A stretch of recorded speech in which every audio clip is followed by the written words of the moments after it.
तुम एठी कौन हेचो? मु डॉक्टर एठी हेचे। हाउ कौन तुम कान रे देइचो? स्टेथोस्कोप। स्टेथोस्कोप। स्टेथोस्कोप रे कौन करा जाए? रोगींकर हृदस्पंदन मपा जाए। केमिति मपा जाए देखेलो?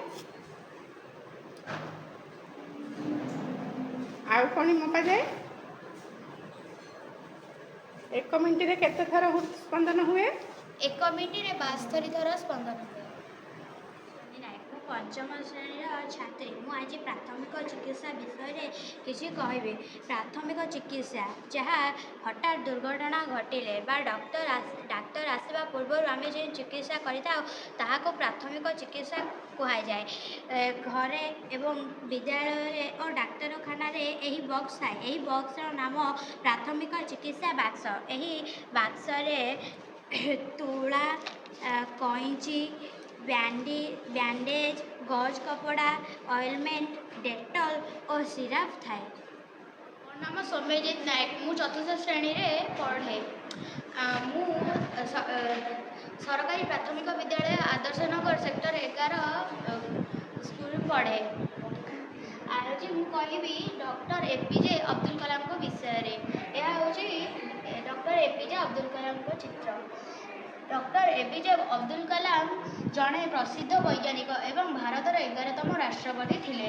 ସେ ଭାରତର ମିସାଇଲ ବିକାଶରେ ମହତ୍ତ୍ୱପୂର୍ଣ୍ଣ ଅଂଶଗ୍ରହଣ ଏବଂ ମିସାଇଲ ମ୍ୟାନ୍ ଅଫ୍ ଇଣ୍ଡିଆ ଭାବେ ପରିଚିତ। ସେ ଇସ୍ରୋ ଏବଂ DRDOରେ ଉଲ୍ଲେଖନୀୟ ଅଂଶଦାନ କରି ଭାରତର ଅଭିଯାନ ଏବଂ ରକ୍ଷା କ୍ଷେତ୍ରରେ ବୃହତ୍ କାର୍ଯ୍ୟ କରିଥିଲେ। ତାଙ୍କ ୱିଙ୍ଗସ୍ ଅଫ୍ ଫାୟାର ଗ୍ରନ୍ଥ ଏକ ପ୍ରେରଣାଦାୟକ ଆତ୍ମକଥା ଯାହା ଯୁବପିଢ଼ିଙ୍କୁ ପ୍ରେରିତ କରିଥାଏ। ସେ 1931 ମସିହାରେ ତାମିଲନାଡୁର ରାମେଶ୍ୱରମରେ ଜନ୍ମଗ୍ରହଣ କରିଥିଲେ। ସେ ଜଣେ ଦୟାଳୁ ଏବଂ ନମ୍ର ବ୍ୟକ୍ତି ଥିଲେ। ଅଗ୍ନି, ପୃଥ୍ୱୀ ଏବଂ ନାଗ ମିସାଇଲ ଉନ୍ନତିରେ ସେ ମୁଖ୍ୟ ଭୂମିକା ଗ୍ରହଣ କରିଥିଲେ। 2015 ମସିହାରେ ମେଘାଳୟରେ IIM ଶିଲଂରେ ଏକ ବ୍ୟାଖ୍ୟାନ ଦେବା ସମୟରେ ସେ ଅକସ୍ମାତ୍ ଦେହାନ୍ତ ହୋଇଥିଲେ। ଧନ୍ୟବାଦ। ନମସ୍କାର, ମୋ ନାଁ ପିଣ୍ଟୁ ମହାନ୍ତ। ମୁଁ ଚତୁର୍ଥ ଶ୍ରେଣୀର ଛାତ୍ର। ମୋ ପ୍ରୋଜେକ୍ଟ ହେଉଛି ଫୁସ୍ଫୁସର ବିଭିନ୍ନ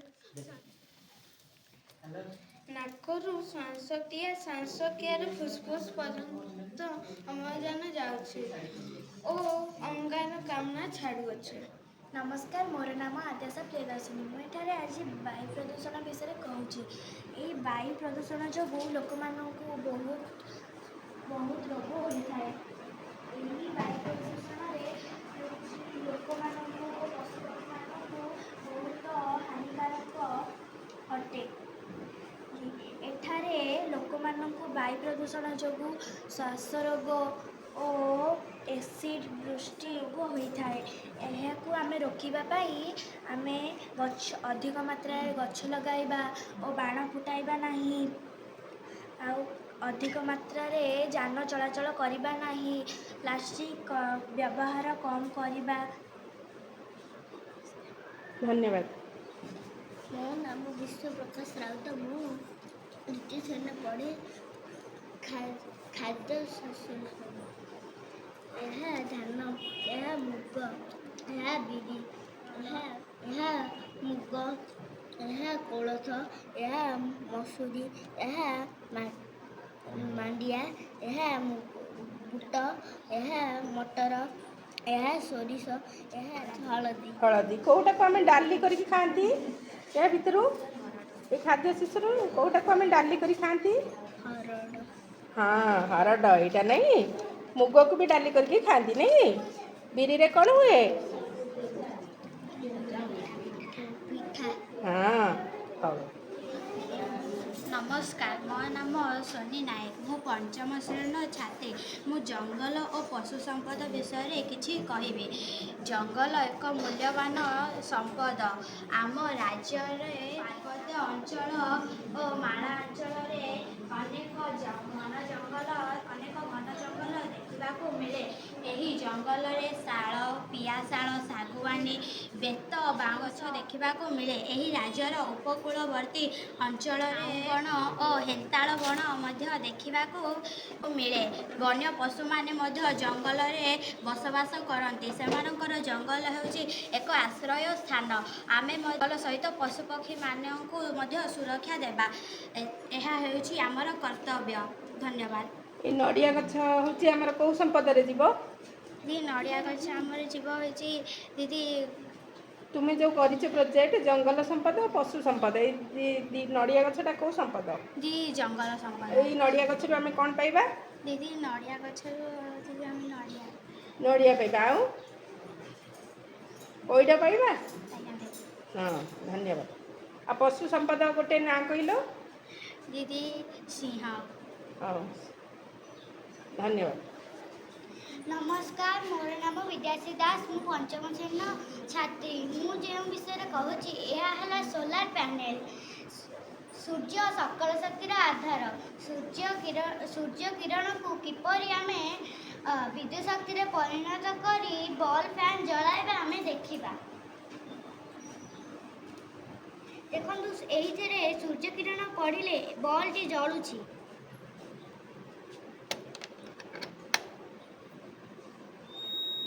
ଦେଖନ୍ତୁ, ସାଉଣ୍ଡ ମଧ୍ୟ ହେଉଛି। ବଲ୍ ଜଳିଲାନି ତ? ଜଳିଲା ବଲ୍? ଆଜ୍ଞା। ହଁ। ଏହାର ଉପକାରିତା ହେଉଛି ପାହାଡ଼ିଆ ଅଞ୍ଚଳ ଗ୍ରାମଗୁଡ଼ିକ ଯେଉଁଠାରେ ବିଦ୍ୟୁତ ଶକ୍ତିର ବ୍ୟବସ୍ଥା ନାହିଁ, ସେଠାରେ ଏହି ସୋଲାର ପ୍ୟାନେଲ ଅତ୍ୟନ୍ତ ଉପକାରୀ ହେବ। ଧନ୍ୟବାଦ। ଏଇଟା କ'ଣ କରୁଛ? ଏଇଟା ହେଉଛି ସୋଲାର ପ୍ୟାନେଲ। ସୋଲାର ପ୍ୟାନେଲ ଆମର ସମସ୍ତଙ୍କ ଘରେ ଲାଗିପାରିବ? ଆଜ୍ଞା। ଏଥିରୁ କେଉଁ ଶକ୍ତି ମିଳିବ? ଏଥିରୁ ଆମେ ସୌରଶକ୍ତିକୁ ପାଇବା। ସୌରଶକ୍ତିରୁ ଆମେ କେଉଁ ଶକ୍ତିରେ ରୂପାନ୍ତରିତ କରିବା? ସୌରଶକ୍ତିକୁ ଆମେ ବିଦ୍ୟୁତ ଶକ୍ତିକୁ ରୂପାନ୍ତରିତ କରିବା। ଟିଭି ଫ୍ରିଜ୍ ସବୁ ଚାଲିପାରିବ? ଆଜ୍ଞା। ଧନ୍ୟବାଦ।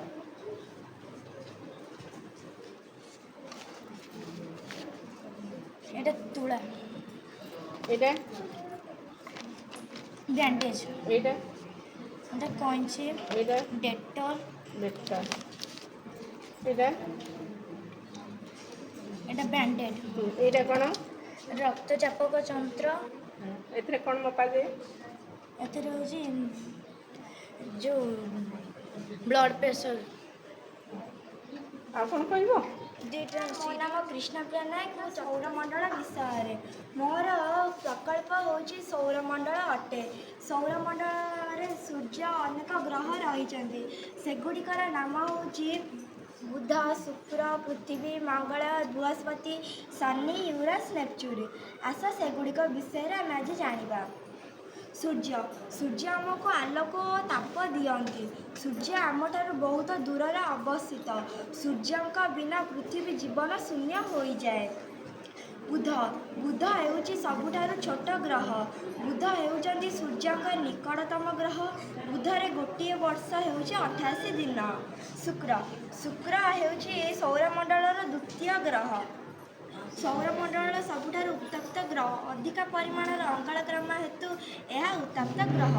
ପୃଥିବୀ ହେଉଛି ଆମ ପ୍ରିୟ ଗ୍ରହ। ଏହା ହେଉଛି ଏକମାତ୍ର ଗ୍ରହ ଯେଉଁଠାରେ ଜୀବନ ସମ୍ଭବ। ଚନ୍ଦ୍ର ହେଉଛି ପୃଥିବୀର ପ୍ରାକୃତିକ ଉପଗ୍ରହ। ମଙ୍ଗଳ ଗ୍ରହର ରଙ୍ଗ ଲାଲ ହେତୁ ଏହା ରେଡ୍ ପ୍ଲାନେଟ୍ ନାମରେ ଜଣାଶୁଣା। ଏହା କେତେକ ବୃହତ୍ତମ ଧୂଳି ଝଡ଼ର ଘର। ଏହା ମାସ ଧରି ସମଗ୍ରହକୁ ଆବୃତ୍ତି କରେ। ବୃହସ୍ପତି ହେଉଛି ସୌରମଣ୍ଡଳର ସବୁଠାରୁ ବଡ଼ ଗ୍ରହ। ଏହାର 4ଟି ଚନ୍ଦ୍ର ଅଛି। ବୃହସ୍ପତିର ଗୋଟିଏ ଦିନ ପ୍ରାୟ 9 ଘଣ୍ଟା 55 ମିନିଟ୍। ଶନି ଚାରିପାଖରେ 150ଟି ଶୀତଳ ଚନ୍ଦ୍ର ଅଛନ୍ତି। ସବୁଠାରୁ ବଡ଼ ଚନ୍ଦ୍ରକୁ ଟାଇଟାନିକ୍ କୁହାଯାଏ। ଏହି ଗ୍ରହ ଚତୁର୍ଦିଗରେ ସୁନ୍ଦର ରିଙ୍ଗ୍ ଅଛି ଯାହା ବରଫ ଓ ଧୂଳିରେ ତିଆରି। ୟୁରାନ୍ସ ବହୁତ ଶୀତଳ ଗ୍ରହ। ଏହାର ତାପମାତ୍ରା 224 ଡିଗ୍ରୀ ସେଲସିୟସ୍ ପର୍ଯ୍ୟନ୍ତ ହ୍ରାସ ପାଏ। ସୂର୍ଯ୍ୟ ଚାରିପାଖରେ ପରିକ୍ରମା ପାଇଁ 48 ବର୍ଷ ନେଇଥାଏ, ଯେଉଁଥିରୁ 42 ବର୍ଷ ସୂର୍ଯ୍ୟଙ୍କ କିରଣ ପାଇଥାଏ ଏବଂ ବାକିକା ସମୟ ଅନ୍ଧକାରରେ ଯାଏ। ନେପଚୁନ୍ ସୂର୍ଯ୍ୟଙ୍କ ନିକଟ ପଟେ ପରିକ୍ରମା ପାଇଁ 165 ପୃଥିବୀ ବର୍ଷ ନେଇଥାଏ। ଏହାର ନାମ ଆଇସ୍ ଗ୍ରାଣ୍ଡ ନାମରେ ଜଣାଶୁଣା। ଏହାର 14ଟି ଚନ୍ଦ୍ର ଅଛି। ଧନ୍ୟବାଦ। ହଉ ତାହେଲେ ତୁମ ସୌରମଣ୍ଡଳ ଘୁରେଇ ଦେଲ, ଘୁରେଇ ଦିଅ କେମିତି ଘୁରଉଛ। ତାହେଲେ ସୂର୍ଯ୍ୟ କେଉଁଠି ଅଛି? ଏଠି ଏଇ ଯେଉଁ ସୌରମଣ୍ଡଳ କରିଛ ଏଇଟା ସୂର୍ଯ୍ୟ କେଉଁଟା? ସବୁଠୁ ବଡ଼ ଗ୍ରହ ବୃହସ୍ପତି। ସବୁଠୁ ସାନ ଗ୍ରହ ନା? ବୁଧ। କେଉଁ ଗ୍ରହର ବଳୟ ଅଛି? ଏଇଟାକୁ ବଳୟ କୁହାଯାଏ ନା? ଆଜ୍ଞା। ଏ ବଳୟ ଅଛି ଶନି ଗ୍ରହରେ। କେଉଁ ଗ୍ରହରେ ଆମେ ରହୁଛନ୍ତି? ପୃଥିବୀ ଗ୍ରହରେ। ପୃଥିବୀ ଗ୍ରହରେ କାହିଁ ରହୁଛନ୍ତି? କାହିଁକିନା ପୃଥିବୀ ଏକମାତ୍ର ଗ୍ରହ ଯେଉଁଠାରେ ଜୀବନ ସମ୍ଭବ। କାହିଁକି ସମ୍ଭବ? ସବୁଜ ଗ୍ରହ କହୁଛନ୍ତି ନା, ସେଠି ଜୀବଜଗତ ଗଛଲତା ହେଲା, ଆମେ ଶ୍ୱାସକ୍ରିୟା ପାଇଁ ଅମ୍ଳଜାନ ପାଉଛନ୍ତି, ଅଙ୍ଗାରକାମ୍ଳ ଅଛି, ଜଳ ଅଛି, ଆମର ଯାହା ମଣିଷମାନଙ୍କର ଯାହା ଦରକାର ସବୁ ଅଛି। ସେଥିପାଇଁ ପୃଥିବୀ ହେଉଛି ଏକମାତ୍ର ଗ୍ରହ ଯେଉଁଠାରେ ଜୀବନ ସମ୍ଭବ। ହଁ, ଧନ୍ୟବାଦ। ନମସ୍କାର, ମୋର ନାମ ସୌମ୍ୟଜିତ ନାୟକ। ମୁଁ ଚତୁର୍ଥ ଶ୍ରେଣୀର ଛାତ୍ର।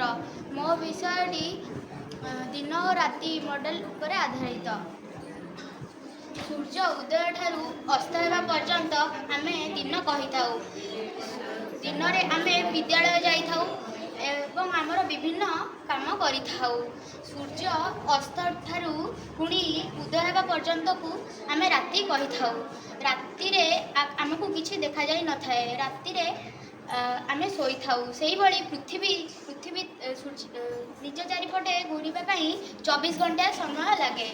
ପୃଥିବୀ ସୂର୍ଯ୍ୟଙ୍କ ଚାରିପଟେ ଘୁରେ। ପୃଥିବୀ ସୂର୍ଯ୍ୟଙ୍କ ଚାରିପଟେ ଘୂରିବା ପାଇଁ 365 ଦିନ ସମୟ ଲାଗିଥାଏ। ପୃଥିବୀ ସୂର୍ଯ୍ୟଙ୍କ ଚାରିପଟେ ଯେତେବେଳେ ଘୁରୁଥିବା ସମୟରେ ପୃଥିବୀର ଯେଉଁ ଅଂଶଟି ସୂର୍ଯ୍ୟଙ୍କ ଆଡ଼କୁ ଥାଏ ସେହି ଅଂଶଟିରେ ଦିନ ହୋଇଥାଏ, ପଛ ଅଂଶଟି ରାତି ହୋଇଥାଏ। ପୃଥିବୀ ଘୁରୁଛି ସେଠି ଘୁରେଇଲ, ସୂର୍ଯ୍ୟଙ୍କ ପଟକୁ ରହିଲେ ସେଟା ଦିନ ନାଇଁ?